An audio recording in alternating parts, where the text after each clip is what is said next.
اور مغرب کے بعد عشاء سے پہلے اعلان ہو جائے کہ عید کا چاند نظر آ گیا ہے، اس رات امام صاحب سے پوچھو عشاء میں کتنے لوگ ہوتے ہیں؟ یار یہ کیا ہے؟ یہ مذاق نہیں ہے، ہم انڈیلیبریٹلی بغیر کہے یہ کہہ رہے ہیں کہ شیطان دیکھ، جب تک تو بند تھا نا، جب تک تو ہم اللہ کی بات مان رہے تھے، جب تک تو ہم نمازی تھے، جب تک تو ہم اللہ کے فرما بردار تھے، اب تو آزاد ہو گیا، اب ہم تیری مانیں گے۔ کیا اس بار بھی ایسا کرو گے؟ کیا اس بار بھی یوں مسجد چھوڑ کے چلے جاؤ گے؟ سچ بتاؤ، جو سکون مسجد میں مل رہا ہے آپ کو، جو نمازوں میں مل رہا ہے، جو تلاوت میں مل رہا ہے، ارے پوچھو ان 5 وقت کے نمازیوں سے، انہیں پورا سال یہ سکون مل رہا ہوتا ہے، انہیں پورا سال یہ برکتیں مل رہی ہوتی ہیں، تم 1 مہینے کے لیے آ کر پھر کیوں چلے جاتے ہو؟ اس بار آپ شیطان کو چیلنج دیں نا کہ میں تیرا نہیں، شیطان کا نہیں، رحمان کا بندہ ہوں، تجھے جو کرنا ہے کر لے۔ 1 مہینے میں اتنی روحانیت ہم نے حاصل کر لی ہے کہ شیطان کوشش کر بھی لے، ہم نمازوں سے دور نہیں جائیں گے انشاءاللہ، ہم مسجد سے دور نہیں جائیں گے، ہم اللہ کی عبادت میں لگے رہیں گے۔ یہ پریکٹس ہے آپ کی۔ اچھا پھر لیول آف ایمان کدھر پہنچ جاتا ہے؟ اللہ اکبر، یہ روزہ سمجھو بندے کے ایمان کا لیول کدھر پہنچا دیتا ہے۔ آپ اور میں روزہ رکھ رہے ہیں، میں اور آپ کیا کروڑوں لوگ رکھ رہے ہیں، ساری دنیا میں رکھ رہے ہیں، بوڑھے، نوجوان، بچے، مرد، عورت، سب روزہ رکھ رہے ہیں ماشاءاللہ۔ کوئی ایک بندہ ایسا بتا دے دنیا میں کہ جب شام کو پیاس لگے، بھوک لگے اور گھر میں کوئی دیکھنے والا نہ ہو تو وہ گھر میں چھپکے سے پانی پی لیتا ہو، فریج میں فروٹ کٹا ہوا ہے، پڑا ہوا ہے، ٹھنڈا شربت بھی بنا ہوا ہے، پیاس بھی لگی ہوئی ہے، کوئی ایک بندہ ایسا ہے آپ کے پاس جو گھر میں کوئی بھی نہ ہو اکیلے میں پانی پی لیتا ہو؟ ارے گھر میں اکیلے تو دور کی بات، ہم جب وضو کر رہے ہوتے ہیں نا تو یہ بھی خیال کر رہے ہوتے کہ یار منہ میں پانی ہے اور حلق خشک ہے، پیاس لگی ہے، عصر کی نماز ہے، مگر یہ خیال کرتے کہ قطرہ بھی اندر نہ چلا جائے۔ یار وضو خانے پہ کلی ایک گھونٹ پی لے، کون دیکھ رہا ہے؟ نہ رائٹ والے کو پتا چلے گا، نہ لیفٹ والے کو پتا چلے گا۔ لیکن نہیں، ہم کیا کہتے ہیں؟ کوئی نہیں دیکھ رہا، مگر کون دیکھ رہا ہے؟ اللہ دیکھ رہا ہے۔ کمال دیکھو روزے کا، بچے کو یہ ایمان کتنا مضبوط کر گیا روزہ کہ دیکھو تم اکیلے میں بھی نہیں کھا رہے، اکیلے میں بھی نہیں پی رہے، اس لیے کہ اللہ دیکھ رہا ہے۔ روزہ تو اس لیے تو آیا تھا، روزے کی جو حکمت قرآن میں بیان ہوئی، لعلکم تتقون، کہ تم پرہیزگار بن جاؤ۔ روزے اس لیے فرض ہوئے، روزے نے بنا دیا پرہیزگار۔ لیکن یہ کیسا پرہیزگار بنا کہ کھانا تو نہیں کھاتا کہ اللہ دیکھ رہا ہے، مگر حرام دیکھتے وقت کیوں نہیں سوچتا کہ اللہ دیکھ رہا ہے؟ حرام سنتے وقت کیوں نہیں سوچ رہا کہ اللہ دیکھ رہا ہے؟ حرام بولتے وقت کیوں نہیں سوچ رہا اللہ دیکھ رہا ہے؟ جو رب تمہیں ایک قطرہ پانی پیتے ہوئے دیکھ رہا ہے، وہ تمہیں رمضان کے بعد جوا کھیلتے ہوئے بھی دیکھ رہا ہے، وہ شراب پیتے ہوئے بھی دیکھ رہا ہے، وہ سود کماتے ہوئے بھی دیکھ رہا ہے، وہ بے حیائی کے گندے مناظر دیکھتے ہوئے اس رب کو معلوم ہے تم کیا کر رہے ہو۔ جو بے حیائی کے اڈوں پر جاتے ہیں انہیں بھی اللہ کریم کی طرف سے دیکھا جا رہا ہے۔ سوچو، یہ رمضان ایکچول اس کی روح کو ہم نہیں سمجھتے، یعنی ہم نے ہر وہ کام اس مہینے میں کر لیا جو ہمیں کرنا چاہیے، تقوی، خوف الہی، اللہ پر یقین، وہ بھی مضبوط ہو گیا، ٹھیک ہے جناب، اور شیطان بند ہے، مسجدوں میں آ کر روحانیت بھی ہو گئی۔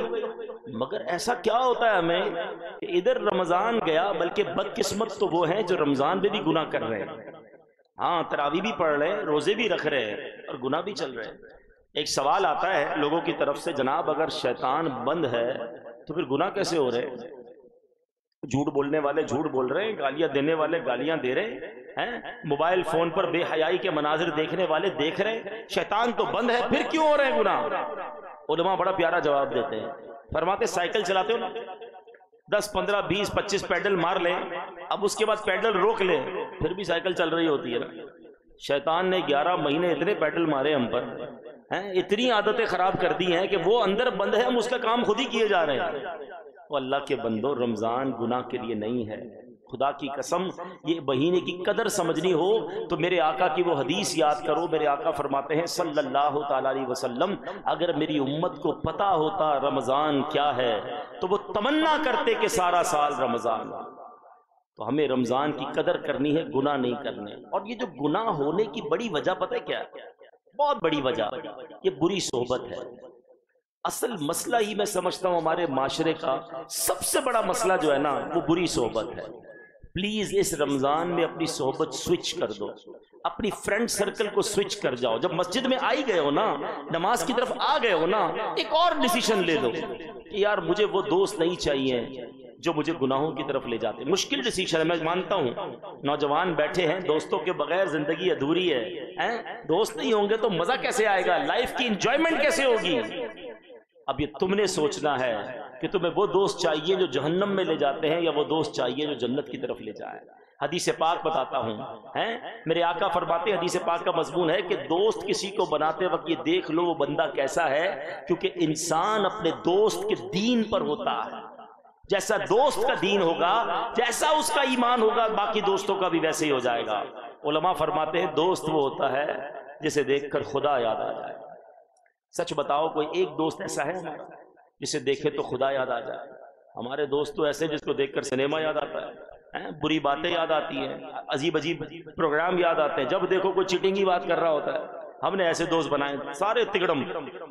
مسجد میں جائے تو مذاق اڑاتے ہیں ہمارا، اب مولوی ہو گیا بھائی، جمعہ پڑھ لیا ٹھیک ہے، اب یہ کیا روز نماز. ایسے دوست جو نماز پڑھنے جاؤں تو میرا مذاق اڑائے. میرے بچوں میری ایک بات سمجھے، جتنے نوجوان بیٹھے نا، دنیا میں جتنے برے لوگ بنے، چاہے کوئی شرابی بنا، چاہے کوئی جواری بنا، چاہے کوئی ہیروئنچی بنا، چرسی بنا، ڈکیت بنا، چور بنا، جتنا بھی بڑا کرمنل بنا، کبھی پتہ ہی کہاں سے بنا، کیسے بنا، اس سے پوچھ لو. مجھ سے میری بات پر یقین نہیں نا تو کسی بھی ایسے شخص سے ملاقات ہو، اس سے پوچھ لو بھائی تمہیں یہ عادت کدھر سے پڑی. کبھی بھی یہ بری عادتیں گھر سے نہیں ملتی ہیں. کبھی ماں باپ تھوڑی کہتے ہیں آؤ بچوں آؤ آج آپ کو شراب پلاتے ہیں، یا آپ کو آج نشہ کرواتے ہیں، یا آپ کو چوری سکھاتے ہیں. آلویز یہ سارے برے کام یہ دوستوں سے ملتے ہیں. یہ برے دوست ہی ہوتے ہیں جو انسان کو ڈاکو، چور، شرابی، جواری. ایک وقت آتا ہے، آپ نے دیکھا ہوگا کبھی روڈ پر نالوں کے اندر لوگ پڑے ہوتے ہیں. یہ بھی بعض اوقات بہت بڑے گھرانوں کے لوگ ہوتے ہیں، لیکن گھر والے کہتے ہیں کسی کام کا نہیں رہا، وہ نالی میں سو رہا ہوتا ہے کیونکہ نشہ کرتا ہے، ہر وقت نشے میں. کبھی اس سے موقع ملے پوچھو تو یہی کہے گا کہ ایک دوست ملا تھا جس نے یہ پلا دیا تھا. وہ دوست تو پتہ نہیں کہاں ہے، میں آج نالی میں پڑا ہوا. گھر بھی چھوٹا، فیملی بھی چھوٹی. آپ سمجھتے نہیں بچے کیا کہتے ہیں، نوجوان کیا کہتے ہیں ماں باپ کو، نہیں ہم شراب نہیں پیتے، ہم تو دوستوں کے ساتھ بیٹھتے ہیں. ہم کون سا جوا کھیلتے ہیں، بس دوست تاش کھیل رہے ہوتے ہیں، ہم تو ساتھ بیٹھتے ہیں. ہم غلط کام نہیں کرتے، کمپنی دیتے ہیں. یہی ہماری سب سے بڑی غلطی ہے. ہم اس کمپنی میں بیٹھ رہے ہیں جہاں رب کی لعنت برس رہی ہے، جہاں رب کا غضب برس رہا ہے. لاجیکلی مجھے ایک بات بتائیے، اللہ نہ کرے کسی بلڈنگ میں آگ لگ جائے اور آپ چوتھی منزل پہ رہتے ہوں اور پہلی منزل پہ آگ لگ جائے تو کوئی یہ کہے گا یار کوئی مسئلہ نہیں، میں تو قریب ہوں نا، آگ میرے یہاں تو نہیں لگی، پہلی منزل میں لگی ہے. پوری بلڈنگ خالی کروائی جاتی ہے کہ جناب یہی آگ اوپر بھی لگ سکتی ہے. پوری بلڈنگ خالی کر لیتے لوگ. جب دنیا کی آگ تمہارے قریب آئے تم دور ہو جاتے ہو، اور جس جگہ جہنم کی آگ کا سامان ہو رہا ہے، جس جگہ اللہ کے غضب کی بات ہو رہی ہے، اور تم اس کے پاس بیٹھ کے کہتے ہو میں نہیں کرتا، دوست کرتے. ارے کیا کرنا ہے ایسے دوستوں کا؟ پلیز بات سمجھے. یہ آپ کے ماں باپ، آپ کے بڑے جو آپ کو روکتے ہیں بری صحبت سے، اس کی وجہ یہی ہے کہ آپ ابھی نہیں کر رہے برا کام، آپ ابھی نہیں جگہ حرام کام میں، لیکن یہ دوست ہیں جو تمہیں ایک دن اس حرام کام میں ڈال دیں گے. دوست وہ چاہیے کہ اگر میں غلط جگہ پر جاؤں تو میرا ہاتھ پکڑے اور مجھے کہے کہاں جا رہے ہو بھائی، یہ تو اللہ کی ناراضی والا راستہ ہے، آؤ جنت والے راستے پہ آ جاؤ. ایسے دوست بھی ہیں نا. دعوت اسلامی کا ماحول دیکھیں. اچھا مزے کی بات، ایک طرف میں نے آپ کے برے لوگوں کی لسٹ بیان کی نا، اب ذرا امام صاحب سے پوچھ لیجئے گا کبھی موقع ملے، بغیر ان سے پوچھے میں کہہ رہا ہوں آپ کو، جتنے یہاں پر آپ کو علماء، مبلغین، نیک لوگ، نمازی یہ ملے نا، ان سے پوچھ لینا یار آپ عالم کیسے بنے، آپ مبلغ کیسے بنے، آپ نے چہرے پہ داڑھی کیسے رکھی. تو یہ آپ کو بتائیں گے کہ یار کوئی اچھا نیک دوست مل گیا تھا، کوئی ایسا ساتھی مل گیا تھا جو مسجد میں لے گیا، کوئی اجتماع میں لے گیا، کوئی اچھا ماحول ملا اور اس ماحول کی برکت سے میں عالم بن گیا، میں مفتی بن گیا، میں مبلغ بن گیا، میں نمازی بن گیا. سبحان اللہ. یہ 2 اور 2 4 والا فارمولا ہے، دنیا میں آپ کی آنکھوں کے سامنے ہے. کسی نیک آدمی سے پوچھو وہ بتائے گا اچھے دوست ملے تو میں نیک بن گیا. کسی برے آدمی سے پوچھو تمہیں بتائے گا مجھے برے دوست ملے میں برا بن گیا. اب آپ کی مرضی ہے آپ نے کون سی فیلڈ اختیار کرنی ہے, آپ نے کون سے دوست اختیار کرنے ہیں. وہ دوست ہیں لوگوں کے پاس جو یہ رمضان کے بعد جو مسجد چھوٹتی ہے نا, اس کی بڑی وجہ یہ ہے کہ ابھی آخری عشرہ نہیں آئے گا, اس کے بجائے کہ شب برات شب قدر کی عبادت کی بات ہو, دوست چاند رات کی شاپنگ کی پلاننگ کر رہے ہوں گے, عید کو فلمیں ڈراموں کی پلاننگ کر رہے ہوں گے. ہم نے دوست ہی وہ رکھے ہیں جو رمضان ختم ہونے سے پہلے ہی برائیوں کا پلان بنا رہے ہیں. تو ہم نے مسجدوں سے دور ہی ہونا ہے. اگر آپ اس بار یہ طے کر چکے ہیں کہ میں نے شیطان کی بات نہیں ماننی ہے, میں نے رحمان کا بندہ رہنا ہے, میں نے نمازوں کی پابندی رکھنی ہے, میں نے جہنم کے راستے پر نہیں چلنا ہے, تو خدا را اپنی صحبتوں کو چیک کیجئے, اپنے دوستوں سے دوری اختیار کیجئے. ارے خدا کی قسم دوست تو وہ ہونا چاہیے جب میرا وصال ہو تو مجھے غسل جو ہے سنت کے مطابق میرے دوست دیں, کفن پہنائے سنت کے مطابق, جنازہ میرا قبر میں سنت کے مطابق اتارے, اور اس کے بعد میری قبر کے کنارے قرآن خوانی کرے, نعت خوانی کرے, میرے مرنے کے بعد میرے دوست نماز پڑھ کے مجھے ایصال ثواب کرے. ہم نے تو دوست ایسے بنائے ہیں جن کو خود نماز جنازہ پڑھنے نہیں آتی. ہم مر جائیں گے تو غسل میت دینا انہیں نہیں آتا ہوتا. ہم گئے ہیں جنازوں میں, میت کے دوست باہر کھڑے ہوتے ہیں, ہم کہتے ہیں آئیے بھائی ذرا اپنے دوست کو غسل دے دیں, کہتے ہیں ہمیں تو غسل میت آتا ہی نہیں. ارے بھائی جنازہ پڑھ لو, ہمیں تو جنازہ پڑھنا آتا ہی نہیں. اچھا بھائی اب قبرستان میں تمہارے دوست کو اتار رہے ہیں, آؤ ذرا قبر کے کنارے بیٹھ کر سورہ یاسین پڑھو. اس دوست کو سورہ یاسین بھی نہیں آتی. کیا کرو گے ایسے دوستوں کا؟ کب تک ان دوستوں کے پیچھے بھاگو گے؟ صحبت صالح ترا صالح کنن, اچھے کی صحبت تجھے اچھا بنا دے گی. صحبت طالح ترا طالح کنن, برے کی صحبت تجھے برا بنا دے گی. یہ بڑا کمال کا فارمولہ ہے اور یہ ہماری نظروں کے سامنے ہے. تو اے میرے پیارے اسلامی بھائیوں, آج میں نے آپ کو فارمولہ بھی دے دیا ہے کہ شیطان کس جال کے ذریعے ہمیں مسجد سے اچک لیتا ہے, کس جال کے ذریعے ہمیں اللہ سے دور کرتا ہے. ہمیں وہ چیز تبدیل کرنی ہے. ایک طرف تو وہ لوگ ہیں جن کے ساتھ بیٹھو جن پر اللہ کی لعنت برس رہی ہے, شاید ہمارے دامن میں بھی سوراخ ہو جائے گا. وہ پنجابی شاعر بڑی پیاری بات کہتے ہیں اور اسی پر میں اپنی بات ختم کرتا ہوں, اور وہ کہتے ہیں بھلے بندے دی صحبت یاروں, جویں دکان اتاراں, سودا بھاوے ملنے نہ لئیے کلے آن ہزاراں. وہ کہتے ہیں اچھے بندے کی صحبت ایسی ہے جیسے عطر والے کی دکان ہے. کبھی گئے نا عطر کی دکان پہ, پرفیوم شاپ پہ, پیسے خرچ کرے نہ کرے فری میں خوشبو آ رہی ہوتی, مزہ آ رہا ہوتا. اچھا وہ تھوڑے بہت سیمپل بھی لگا دیتا ہے, گھر آ کر بھی خوشبو مل رہی ہوتی ہے, واہ یار کیا عطر تھا, پیسے 1 روپیہ خرچ نہیں ہوا, کچھ نہ کچھ ملا, فائدہ ہوا. یہ ہے اچھے بندے کی صحبت. آج بیٹھے ہو نا, کوئی پیسہ خرچ نہیں کیا اور آپ علم دین سیکھ رہے ہیں, رحمتیں برس رہی ہیں, دعائیں ہو رہی ہیں. ہم کچھ نہ بھی کریں, اچھوں کی صحبت فائدہ دیتی ہے. اور وہ کہتے ہیں برے بندے دی صحبت یاروں, جویں دکان لوہاراں, کپڑے پاویں کنج کنج پئیے, چنگا پین ہزاراں. کہتے ہیں برے بندے کی صحبت ایسی ہے جیسے لوہار کی دکان. آپ نے دیکھا ہوگا جب ویلڈنگ ہوتی ہے, چنگاریاں اڑ رہی ہوتی ہیں, اگر آپ اس کے قریب جائیں نا تو کہتے ہیں جتنے بھی کپڑے بچا لیں, گھر آ کے دیکھو گے کوئی نہ کوئی چنگاری نے تمہارے کپڑے میں, کرتے میں سوراخ کر دیا ہوگا.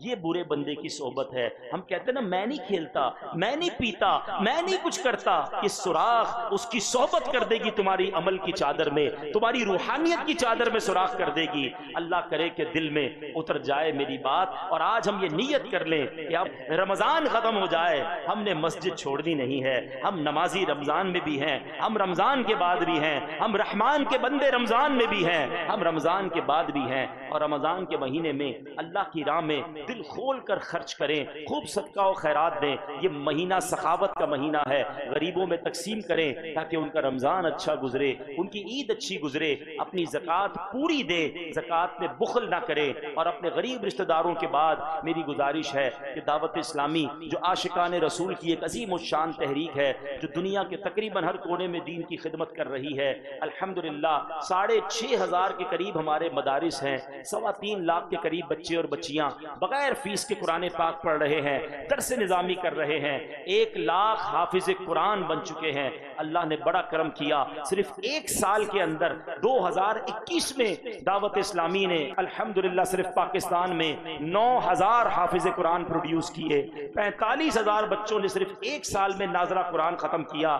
یہ سفید داڑھی والے بزرگ بیٹھے ہیں, ذرا ان سے پوچھ لیجئے 15-20 سال پہلے کراچی میں تراویح سنانے کے لیے کراچی کے باہر سے حافظ بلانے پڑتے تھے، حافظ ملتے نہیں تھے۔ اب مجھے بتاؤ کراچی کی کون سی گلی ہے، کون سا محلہ ہے جہاں تراویح نہیں ہو رہی ہے؟ سبحان اللہ، اتنے حافظ دعوت اسلامی نے اس امت کو عطا کیے، علماء عطا کیے، اور یہ سلسلہ جاری ہے۔ سال کی 600 کے قریب مسجدیں بنائی جا رہی ہیں۔ اللہ کے کرم سے ویلفیئر کے کام کی بات کرے، 1 کروڑ سے زیادہ مسلمانوں کو ان 2 سالوں میں پکا ہوا کھانا، راشن، الحمدللہ رقم دعوت اسلامی کے شعبہ FGRF تقسیم کر چکا ہے۔ 50,000 سے زیادہ تھیلیسیمیا کے مریض بچوں کو خون کی بوتلز فراہم کر دی گئی ہیں، اور اللہ کی رحمت سے اب تو یتیم خانے اور شہر کراچی کو ایک تحفہ دعوت اسلامی مدنی کلینک کا دینے جا رہی ہے۔ پہلا مدنی کلینک الحمدللہ فیڈرل بی ایریا میں شروع ہونے جا رہا ہے، اور اس کے بعد یہ پورے کراچی میں اس کی برانچز بنیں گی، اور انشاءاللہ یہ شہر کراچی اور انشاءاللہ آگے جا کر پاکستان بھر میں سستا اور معیاری علاج ملے گا۔ تو جو تنظیم اتنے بڑے پیمانے پر کام کر رہی ہو، جس کے اربوں روپے کے اخراجات ہوں، ہمیں چاہیے، ہمیں اس کا بھرپور ساتھ دینا چاہیے۔ تو اپنی زکوٰۃ میں، اپنے فطرے میں، اپنے عطیات میں دعوت اسلامی کو ضرور یاد رکھیں۔ آخری بات کہ فطرہ دیں گے نا، شیطان کا ایک اور وار، فطرہ بچپن سے لوگ دے رہے، برسوں سے دے رہے، لیکن جب بھی دیا تو گندم کا ہی فطرہ دیا۔ بھائی یہ بھی تو غور کرو کہ حدیث پاک میں صرف گندم کا فطرہ اعلان نہیں ہوا، آقا علیہ الصلوۃ والسلام نے 4 قسم کے فطرے بیان کیے تھے۔ وہ کیا تھا؟ کھجور کا، جو کا، کشمش کا اور گندم کا۔ تو ہمیں کیا کرنا ہے کہ جس کو اللہ نے نوازا ہے، ہم میں سے کئی لوگ وہ ہیں جو روزانہ افطار میں اجوا کھجور کھا رہے ہیں، 4 قسم کی فرائی کھا رہے ہیں، 4 قسم کے فروٹ کھا رہے ہیں، اور فطرہ کون سا دینا ہے؟ سب سے لوئسٹ کیٹیگری والا۔ عید کے کپڑے سب سے بہترین چاہیے، بچوں کے لیے چیزیں برانڈڈ چاہیے، فطرہ کون سا؟ سب سے سستا والا۔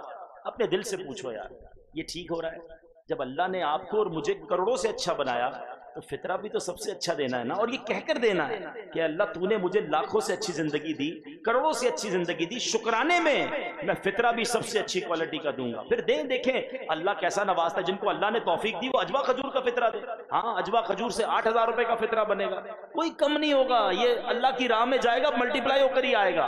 اور دعوت اسلامی کو فطرہ دیں گے تو اس سے علماء بنیں گے، مسجدیں بنیں گی، مدرسے بنیں گے، خوب دین کا کام ہوگا، آپ کو بھی ثواب ملے گا۔